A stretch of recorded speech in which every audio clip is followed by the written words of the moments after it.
사랑하는 우리 고3 수험생부 친구들, 한 주간도 잘 지내셨죠?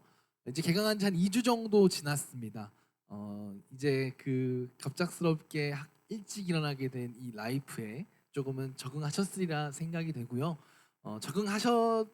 하신 만큼 좀 얼굴이 좀 평안해지신 것 같습니다. 이 시간 오늘 그리스도인의 인간관계라는 말씀으로 제목으로 우리 말씀이 선포되어질 텐데, 인간관계에 대해서 사실은 우리가 가장 많이 접하기도 하고요. 또 여러분들이 학교에서 친구들을 만나는 모든 그런 인간관계, 우리는 참 인간관계를 참 많이 마주하고 다양한 인간관계를 마주하고 또 그 인간관계를 통하여서 우리가 참 많이 영향을 받습니다. 그래서 이 시간 기도하면서 여러분들을 떠올리면서 열심히 준비한 말씀인데요. 근데 이 말씀, 하나님께서 주신 말씀 여러분들이 들으시고 또 다시 한 주간 살아갈 수 있는 힘을 오늘 말씀을 통하여서 얻으시기를 소망합니다. 여러분, 혹시 싱글벙글이라는 사이트를 아십니까? 싱글벙글. 이 싱글벙글은 서울시에서 운영하는 사이트예요. 서울시에서. 누구를 위한 사이트였냐면 말 그대로 싱글을 위한 사이트입니다. 싱글벙글. 어떤 싱글? 1인 가구를 위한 복지를 알려주는 사이트입니다. 이제 요즘에, 옛날에는 많이 없었지만 이제 요즘 현대 20세기를 지나 21세기를 넘어오면서 1인 가구가 굉장히 많이 생겨나게 됩니다. 그래서 1인 가구가 어느덧 1,000만을 돌파하다 보니 이제 서울시에서는 이 1인 가구를 위한 복지 사이트를 따로 만들기 시작했어요. 그래서 이제 예전에서는 이제 가족의 형태가 대가족이었죠. 옛날에는. 시간이 지나서 강도사님 어렸을 때는 이제 핵가족으로 가고 있다라고 설명을 들었는데, 이제 핵가족을 넘어서 이제는 우리는 더 작은 규모의 가족 형태로 나아갑니다. 1인 가구로 나아가는 거죠. 과거에는 이 워낙 대가족 혹은 사람이 많았던 이 집단주의 속에 살다 보니까 사실 혼자 있거나 개인이 있는 것을 그렇게 긍정적으로 생각하지 않았습니다.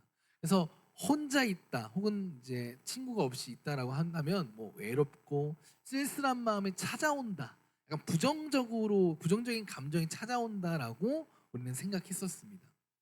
하지만 오늘날은 혼자 있다고 해서 뭐 외롭다던가 혼자 있어서 문제다라고 하는 시대가 아닙니다. 아시죠, 여러분들? 전혀 혼자라는 사실이 불편한 시대가 아니에요. 오히려 어떤 누군가는 일부러 혼자 있고 싶어 하는 시대이기도 한 것이 오늘입니다. 오늘날. 강도사님에게는 아직 조금 낯설지만 여러분들 혹시 혼밥, 혹시 뭐 혼영, 혼자 영화 보는 거죠. 그리고 혼행, 혼자 여행 가는 거, 이런 단어들을 들어본 적이 있으십니까? 하도 혼자 하는 게 워낙 많다 보니까 이런 새로운 언어들이 생겨나는 것이죠. 강도사님이 어렸을 때까지만 해도 혼자 밥 먹거나 혼자 영화를 보러 가는 게 참 쉽지 않았습니다. 왜냐하면 저는 왜 그런지 모르겠지만 그 당시에는 이 혼자 밥을 먹는다라는 건 밥 먹을 친구가 없어서 혼자 먹는다라고 생각했던 것 같아요. 혼자 영화를 보러 간다라는 건 같이 영화를 볼 친구가 없어서 혼자 보러 간다라고 여겨졌던 것 같습니다. 하지만 오늘날에는 이게 진짜 전혀 문제가 되지 않아요. 그냥 혼자 밥 먹는가 보다. 혼자 영화 보는 거, 그냥 혼자 영화 보나 보다. 그냥 여행 가는 거, 혼자 여행 가는 거, 혼자 여행 가는가 보다. 요즘에는 이제 이 혼자, 개인, 1인의 시대가 도래했기 때문에 이 모든 것들이 낯설거나 부정적으로 여겨지지 않습니다. 오히려 혼자 있는 것이 좋아지는 긍정의 이미지로 탈바꿈하고 있는 것이죠. 그래서 심지어는 과거에는 이제 친구가 많은 것이 좋은 것이었고, 친구를 많은 친구를 아우르는 것이 어떻게 보면 이제 덕의 상징이었는데, 요즘은 혼자를 희망하고 혼자이고 싶은 사람들이 등장해요. 우리 요즘 MBTI 많이 하시죠? 외향형과 내향형을 나눕니다. 내향형들은 혼자 있는 게 더 좋아요. 더 편합니다. 외부에 있는 친구들과 더 막 노는 것도 물론 좋지만 외부에 있는 친구들과 놀게 되면 에너지가 빼앗기기 때문에 그 친구들은 혼자만의 시간이 필요하다. 혼자 힐링하는 시간이 필요하다라고 말을 합니다. 요즘은 이렇게 혼자 개인 그냥 이 모든 것들 홀로 있는 것들이 나쁜 것이 아닌 오히려 당연하고 오히려 혼자가 좋은 것, 긍정되는 시대를 살아가고 있습니다. 여러분, 그런데 이렇게 개인과 또 1인 혼자의 문화의 가장 무서운 점이 무엇이냐면 우리 마음 가운데에 개인주의를 넣는다는 거예요. 개인주의. 개인주의가 당연해진다는 거예요. 개인주의가 무엇입니까? 우리가 학교에서 배우고 우리가 쉽게 듣는 말로 정의 들었던 게 뭐였죠? 남에게 피해 주지 않는 선에서 내가 하고 싶은 대로 살아가는 것이 개인주의라고 배웠습니다. 뭐 남에게 피해 주지 않는다라는 이 워딩을 보면 뭔가 도덕적이고 또 뭔가 나빠 보이지가 않습니다. 그래서 이기주의는 나쁜 거지만 개인주의는 건강하다라고 우리는 자연스럽게 받아들이기도 했던 것 같아요. 사실 이 개인주의의 굉장히 무섭고 위험한 점은 무엇이냐면 모든 가치 판단의 기준이 내가 된다는 거예요. 그러니까 앞에 우리가 아까 말했던 것처럼 남에게 피해를 주지 않고가 사실은 핵심 문제가 아니라 남에게 피해 주지 않는 선에서 내가 하고 싶은 일을 하는 것이 가장 문제인 거예요. 내가 하고 싶은 일. 여러분, 가치 판단의 기준이 내가 된다는 건 무엇을 의미해요? 우리는 하나님의 자녀들입니다. 하나님의 자녀들은 당연히 가치 판단의 기준이 무엇이 되어야 할까요? 우리가 읽고 있는 하나님의 말씀이어야 돼요. 하나님의 말씀이 우리의 가치 판단의 기준이 되어야 되는데 반대로 개인주의는 가치 판단의 기준이 누구라고요? 납니다. 내가 내 삶의 주인이 되고 내 삶의 왕노릇을 한다라는 게 개인주의인 거죠. 이런 개인주의가 이런 혼자의 시대, 개인의 시대가 도래하면서 여러분들이 자연스럽게 받아들여지기 시작합니다. 가랑비에 옷 젖듯이 여러분들이 이 개인주의에 빠져들기 시작하는 거죠. 그렇기 때문에 어찌 보면 그리스도인들에게 있어서는 이 개인주의라는 것은 옳지 않은 것일 수도 있다는 거예요. 아니요, 옳지 않습니다. 우리는 하나님의 말씀을 최고 가치 판단의 기준을 삼고 살아가야 하는데 나를 주인 삼고 내가 내 삶의 왕노릇을 하는 것은 하나님의 자녀로서는 결코 옳지 못하다는 거죠. 그런데 여러분들 그럼에도 불구하고 이 시대는 계속해서 1인의 시대 그리고 혼자의 시대, 개인의 시대가 점점 더 도래합니다. 점점 더 성행해요. 우리들 마음에도 개인주의가 점점 자연스러워지고 있습니다. 우리 문화가 그래요. 개인주의를 아름답게 포장하고 그렇게 홀로 모든 것을 해가는 것을 장려하죠. 이런 시대 가운데 오늘 말씀은 우리에게 무엇을 말하고 있을까요? 오늘 말씀의 주인공은 두 명이 등장합니다. 다윗과 요나단이죠. 이 두 인물은 성경에서 너무나도 유명한 인물입니다. 성경의 우정 하면은 떠오르는 두 사람, 다윗과 요나단. 당연한 것이겠지만 이 다윗과 요나단은 굉장히 중마고우였습니다. 이 중마고우 이 두 사람을 통하여서 하나님께서는 이 개인주의화 되어가는 시대 가운데 그리스도인은 어떻게 살아가야 하는가, 어떤 모습을 하며 살아가야 하는가를 보여주시는데요. 우리가 이 두 인물을 통하여서 이 시대, 이 개인주의 시대 가운데 우리 그리스도인은 어떻게 살아가야 할지를 살펴보도록 하겠습니다. 일단은 제일 먼저는 성경에서 과연 혼자 개인을 바라볼 때 어떻게 바라보고 있는지 성경이 바라보는 개인 혼자에 대해서 한번 살펴볼 거고요. 그 다음에 이 개인주의 사회 속에서는 그럼 우리는 어떻게 살아가야 하는가를 두 번째로 살펴보도록 하겠습니다. 첫 번째, 성경에서는 이 혼자 개인 이 개인주의에 대해서 어떤 관점을 갖고 있을까요? 혼자 있는 것에 대해서 어떤 관점을 갖고 있을까요? 창세기 2장 18절 말씀입니다.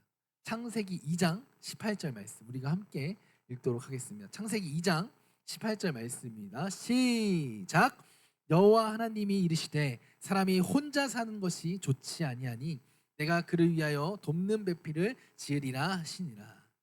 네, 자, 성경에는 사람이 혼자 사는 것이 좋지 않다라고 기록되어 있습니다. 이것은 혼자 있는 것에 대하여서 하나님의 어떻게 보면 직접적인 견해. 여러분, 아담이 남자임에도 불구하고 여기 무슨 워딩을 썼냐면 남자가 혼자 있는 게 좋지 않다라고 쓰여 있는 게 아니라 사람이 혼자 있는 게 좋지 않다라고 말씀하십니다. 이게 뭐 여자든지 남자든지가 중요한 게 아니라 사람이 혼자 있는 것이 좋지 않다라고 기록되어 있는 거예요. 그래서 하나님께서는 혼자 있는 사람, 이 한 개인이 좋지 않다라고 생각하셔서 돕는 배필로서 하와를 창조하십니다. 여러분, 이 스토리 가운데, 이 말씀 한 구절 가운데 사용된 단어가 굉장히 흥미로운데요. 사람이 혼자 있다라는 말을 표현할 때 사용한 단어는 혼자로도 번역이 되지만 다른 의미로는 한 부분, 한 조각으로도 번역이 됩니다. 이걸 좀 적용해서 우리가 좀 의역해 보면 사람이 한 조각 있는 것은 좋지 않다. 사람이 한 부분 있는 것이 좋지 않다로 번역될 수 있겠죠. 저는 이 뜻을 보고 그리고 이 해석을 제가 준비하면서 무슨 생각을 하게 됐냐면 어찌 보면 우리는 하나님께서 만드신 퍼즐일 수도 있겠다라는 생각을 했어요. 왜냐하면 여러분, 퍼즐 한 조각만 바라봤을 때는 그 퍼즐 한 조각이 어떤 의미가 있고 또 이 퍼즐 한 조각이 어떤 그림을 완성시킬지 알 수가 있나요? 알 수 없습니다. 퍼즐 한 조각으로 그 조금 그려져 있는 건 알 수 있겠지만 그 퍼즐 전체가 완성되었을 때의 그림은 전혀 볼 수가 없는 거죠. 사실 이 퍼즐 한 조각은 크게 의미 있게 보이지 않을 뿐더러 사실은 보기에도 좋지 않은 거죠. 하나님의 시선으로. 그래서 하나님께서는 돕는 배필을 만드셔서 그 조각들이 하나의 그림으로, 아름다운 그림으로 완성되기를 원하셨습니다. 그래서 하나님께서는 하와를 창조하시고 아담과 하와, 개인이 아니라 다수가 함께 모여서 아름다운 퍼즐 조각들이 모여서 하나의 아름다운 그림을 만들기를 원하셨던 거죠. 그런 의미에서 하나님께 돕는 배필로서 하와를 만드신데 이 돕는 배필이라는 단어도 되게 재밌습니다. 물론 번역된 대로 하와가 아담을 돕는 배필, 그러니까 일방적인 도움도 될 수 있겠지만 이 돕는 배필에 사용된 단어는 사실 다양한 단어가 있는데 그 중에 몇 개가 협력하다, 조력하다, 조화를 이룬다라는 의미도 있습니다.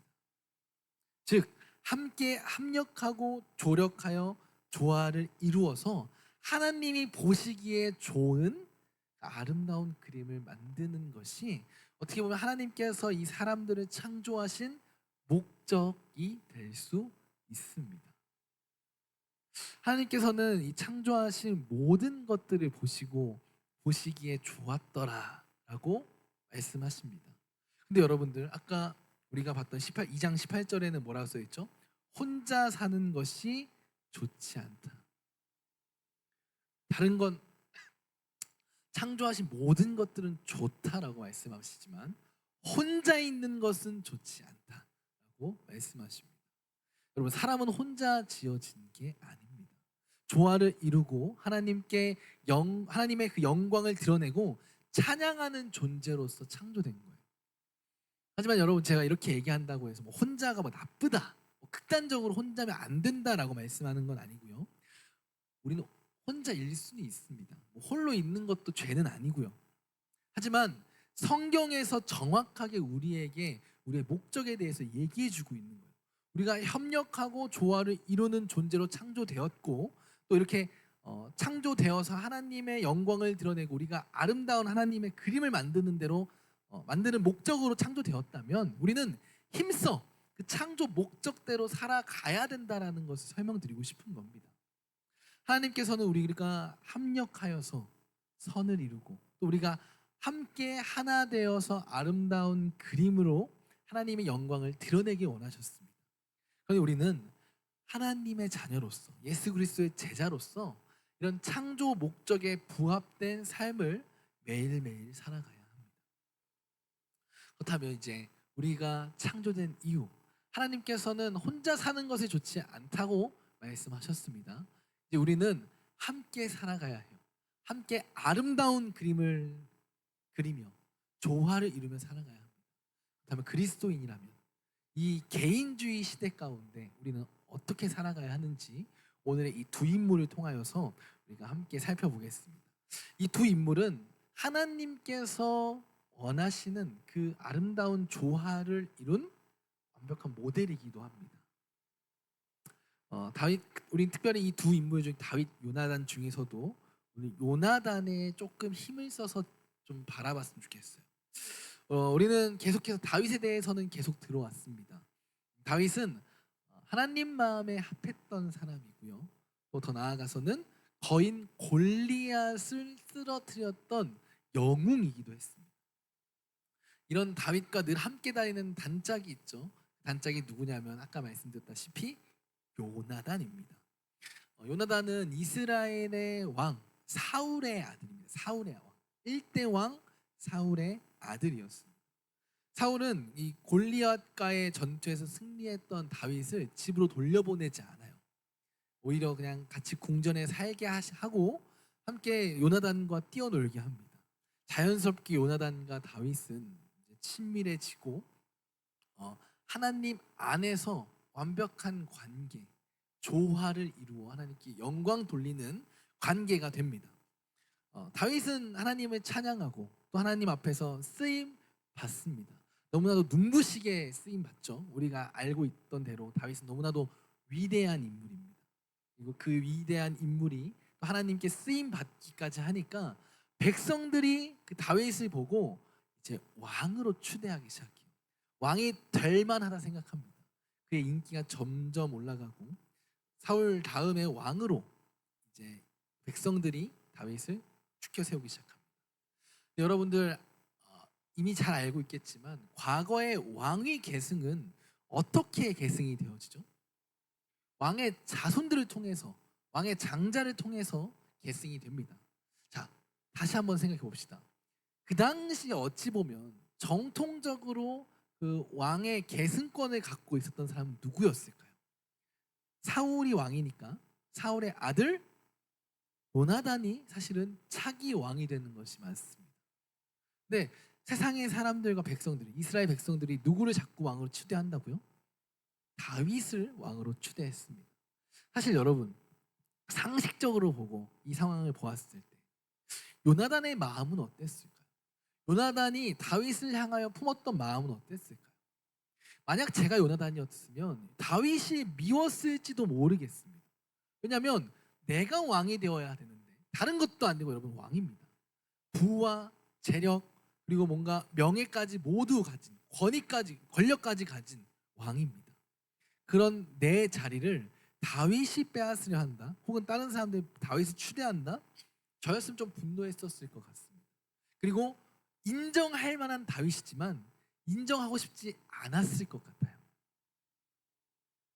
하지만 여기서 요나단은 굉장히 다른 모습을, 다른 면모를 보여줍니다. 하나님께서 원하시는 조화로운 사람은 이래야 하는구나를 잘 보여주는데요.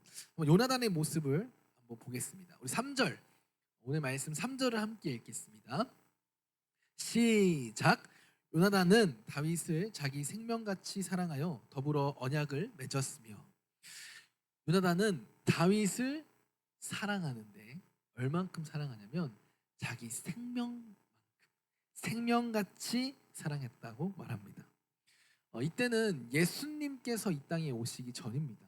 예수님께서 말씀하시고 명령하신 그런 복음서가 없었던 때인데 이미 요나단은 예수님의 가르침인 내 이웃을 내 몸과 같이 사랑하라 라는 이 명령을, 그리고 이 말씀에 부합된 삶을 이미 살아가고 있습니다.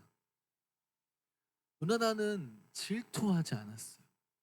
그리고 인정했습니다. 연약한 인간의 마음으로 저였다면 분명히 질투하고 화가 났을 거예요. 다윗과 점점 멀어졌을 겁니다.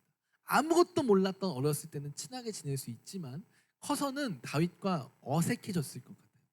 하지만 요나단은 다윗의 승승장구를 보며 함께 기뻐했고요.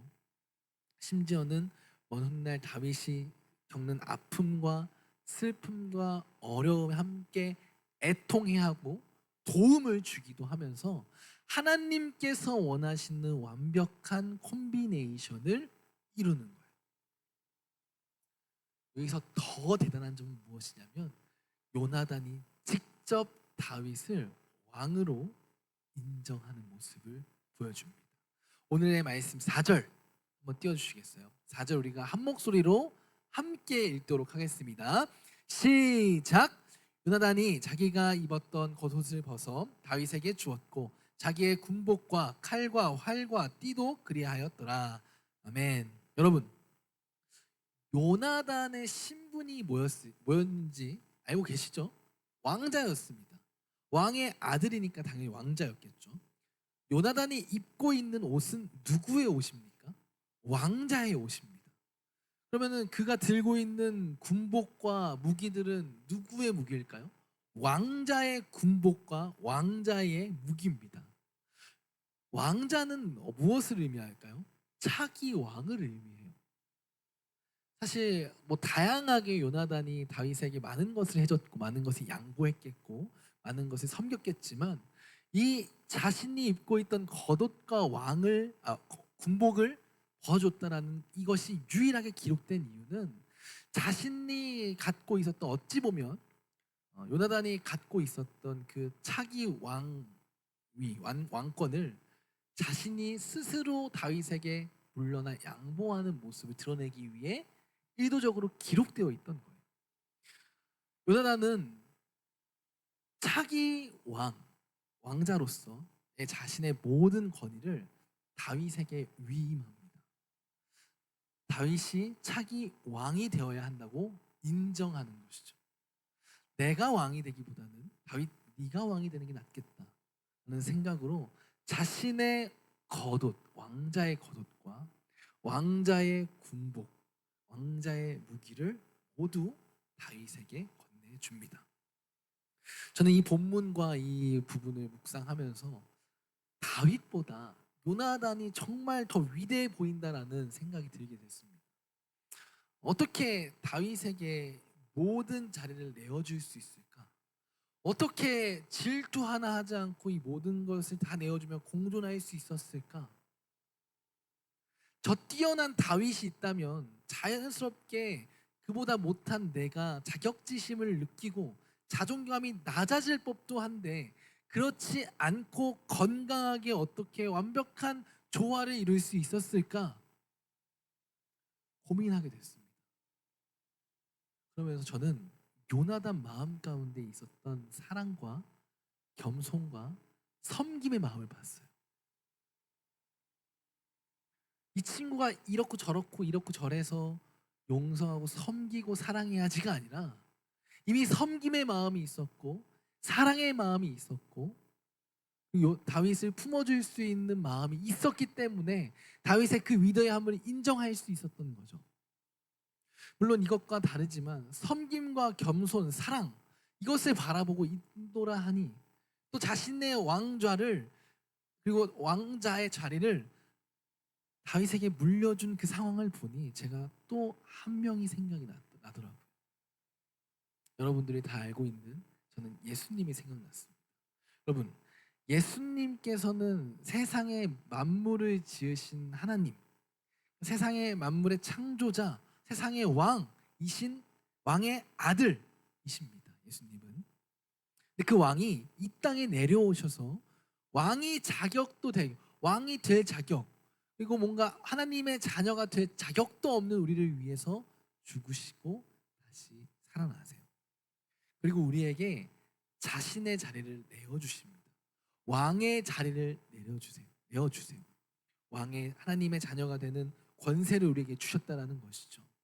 마치 요나단이 다윗에게 자신의 자리를 양보했던 것처럼 예수님께서도 이 땅에 굳이 내려오셔서 굳이 우리를 위하여 죽으시고 그렇게 죽어 마땅한 우리를 위하여 대신 죽으시고 부활하십니다.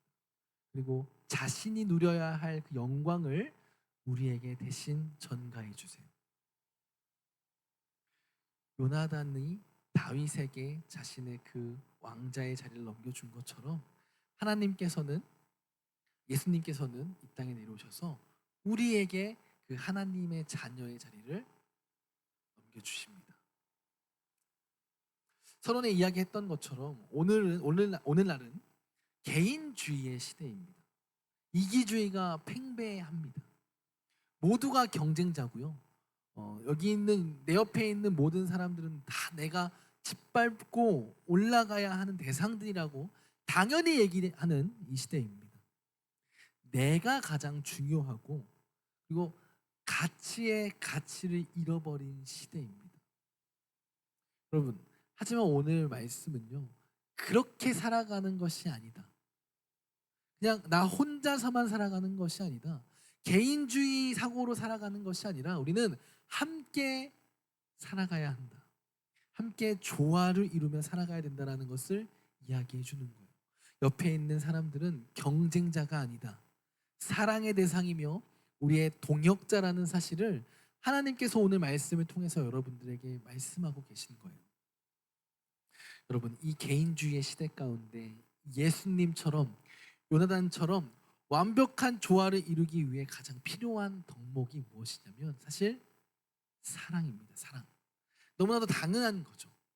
사랑이 있어야지만이 우리가 이렇게 하나 되어질 수 있고 조화를 이룰 수 있습니다. 사랑이 없으면 조화를 이룰 수도 없습니다. 보통 우리는 이렇게 생각해요. 어떤 한 사람과 어떤 인간 관계를 생각할 때 누군가의 친구의 관계를 맺을 때에 이 친구가 어떤지를 먼저 봅니다. 이 친구가 재밌는지, 이 친구가 뭐 어떤 조건, 뭐 공부를 잘하는지, 뭐 성품이 좋은지 다양한 것을 우리는 채점해 보죠. 채점하고 체크해서 내가 사랑할 만한 친구인지, 내가 좋아할 만한 친구인지를 체크합니다. 여러분, 이거는 사랑이 아니에요. 사랑이 아니에요. 시험이고 채점이고 그냥 좋아할 만한 사람을 좋아하는 거죠. 사랑은 먼저 시작되어야 돼요. 사랑의 마음으로 먼저 시작돼야 돼요. 그래서 이 친구가 이래서 저렇고 저렇고 이래서 안 돼가 아니라 내가 사랑하니까 이 친구가 공부를 조금 못해도 괜찮아. 내가 사랑하니까 이 친구가 조금 말을 잘 못하고 좀 답답하게 굴어도 괜찮아. 내가 이미 이 친구를 사랑하니까 이 친구가 재미없어도 괜찮아. 우리 10대에 있어서 정말 이 인간관계와 친구를 사귀는 게 너무나도 중요합니다. 정말 많은 것을 바라보죠. 뭐 공부하는 성적도 볼 수도 있고요. 저 같은 경우는 친구를 사귈 때 어떤 면모를 봤냐면 개그 코드를 잘 봤습니다. 소위 말하는 티키타카죠. 재밌어야 돼요. 나랑 재밌고 재밌게 놀 수 있는 친구가 친구라고 생각했습니다. 강로사님도 뭔가 누군가 이렇게 채점하고 좋아할 만한 사람만 친구로 삼았던 것 같아요. 그러면서 지금까지 시간이 쭉 지나 한 30년을 살았는데 그 결과 결론이 난 게 뭐냐면 사실 강도사님의 친구는 재미가 없습니다. 뭐 재밌는 친구들도 있겠지만 재미없는 친구들도 있습니다. 물론 제 마음에 들지 않습니다. 그런데 반대로 봤을 때 그 친구는 저를 마음에 들어 할까요? 부족합니다. 친구로 지내기에 어려운 문제들도 있었을 수도 있어요. 하지만 제가 곰곰이 생각해 보았을 때 이 친구가 왜 친구가 되을 수 있었을까? 왜 이 긴 시간 동안 우리가 함께 조화를 이루고 함께 싸우지 않고 지낼 수 있었을까? 그 이유가 하나님 안에서 신앙 공동체 안에서 우리가 사랑하는 마음을 갖고 품어주고 이해할 수 있었기 때문에 가능했구나 라는 생각을 하게 됐습니다. 실제로 강로사님은 강도사님이 계산적으로 누군가를 만나서 인간관계를 했던 친구들이 거의 지금 남아있지 않습니다. 뭐 여러분들도 마찬가지일 거예요. 지금은 여러분들의 친구가 많고 같이 어울리는 게 너무 좋지만 사실 진짜 조화를 이룰 수 있는 친구는 사랑의 마음에서 시작되고 더 나아가서 하나님의 사랑 안에서 교제하는 친구들이 끝까지 남을 수 있다는 겁니다. 사랑하기 때문에 친구의 부족함이 사랑으로 메꿔지는 거예요. 사랑하기 때문에 친구의 연약함이 조금 덮일 수 있는 겁니다. 우리는 모든 관계에서 누군가를 조건을 가지고 사랑하는 것이 아니라 무조건적으로 먼저 사랑해야 합니다. 이 사랑이 먼저 되고 그 다음 부족함을 덮어줄 수 있었을 때에 우리가 개그 코드가 맞지 않더라도 혹은 요즘은 또 이런 게 있죠. 분노 코드가 같아야 된대요. 같은 곳에서 같이 분노해야 된답니다. 근데 그 분노 코드마저도 맞지 않더라도 또 나보다 공부를 잘해서 내가 자격지심을 느끼게 할지라도 그 사람과 조화롭게 지낼 수 있게 됩니다. 왜? 사랑하기 때문에. 하나님의 사랑으로 그 친구를 사랑하기 때문에 가능해지는 겁니다. 그럼 여러분 부디 우리 안에 있는 하나님의 사랑을 갖고 여러분들이 서로 사랑하기 위해 힘써 애쓰시기를 바래요. 여러분들 옆에 있는 친구들 바라보면 당연히 마음에 들지 않는 부분들도 있을 수 있죠. 하지만 여러분 기억하십시오. 그 연약함 여러분들 자신도 갖고 있습니다. 그 빈 곳 여러분들도 똑같이 빈 곳이 갖고 있습니다. 여러분들 그 하나님의 사랑으로 내가 채워줘야 돼요. 하나님의 사랑으로 덮어줘야 돼요. 그것이 사랑이고 그리스도인이 또 하나님께서 바라시는 인간관계 우리가 조화를 이루는 겁니다. 그래서 여러분들 그런 사랑으로 말미암아 여러분들 옆에 있는 친구들을 사랑으로 말미암아 이 고3 수험생부가 하나님의 사랑으로 가득 넘쳐나는 고3 수험생부 되셨으면 좋겠습니다. 더 나아가서 우리가 이 사랑을 우리 고3 수험생부만 고여놓고 이렇게 있지 않았으면 좋겠어요. 우리 고3 수험생부에 차고 넘치는 하나님의 사랑을 주변의 이웃들에게 또 가족들에게 흘려보내기 원합니다. 그 흘려보내기 위해 또 흘려보내는 가장 좋은 방법이 무엇인지 아십니까? 전도예요. 전도. 여러분들이 가장 귀한 여러분들 마음속에 있는 보물을 건네주는 겁니다. 물론 두렵겠죠. 친구들한테 내가 아는 예수님 좀 만나볼래? 교회 나와볼래? 라고 물어보는 거 쉽지 않습니다. 제가 학창시절 때도 저는 싫었어요. 친구와의 관계가 흐트러질까봐 망가질까봐 무서웠습니다.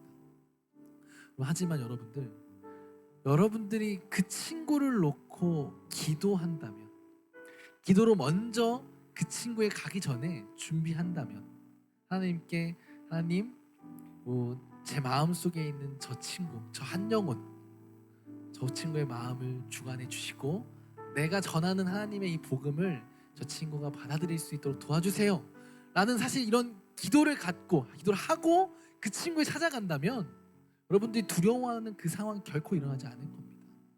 제가 경험해서 아는 거고요. 여러분들도 경험하기 원합니다.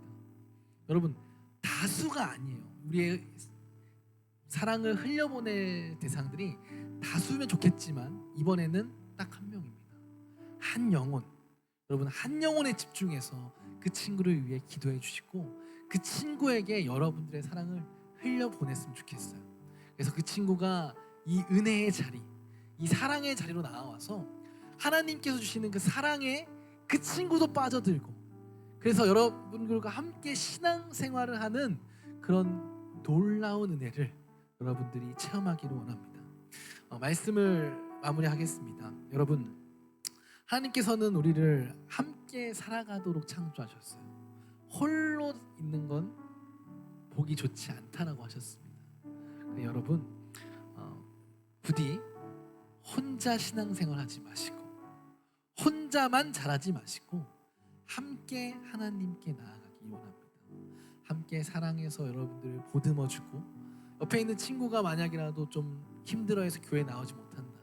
여러분들이 먼저 연락해서 함께 챙겨주고 함께 동행했으면 좋겠어요. 여러분 이런 말이 있습니다. 빨리 가려면 혼자 가고 멀리 가려면 함께 가라. 여러분 우리 신앙생활의 경주는 사실 단거리 달리기가 아닙니다. 단거리 경주가 아니에요. 42.195나 되는 마라톤보다도 더 긴 경주가 될 겁니다. 혼자서는 할 수 없어요. 옆에 있는 친구들이 함께 해주어야지만이 우리가 이 신앙의 경주에서 완주할 수 있습니다. 이런 함께 완주하는 은혜가 우리 고3 수험생부 우리 모든 친구들에게 함께 있기를 원합니다. 이 시간 우리가 함께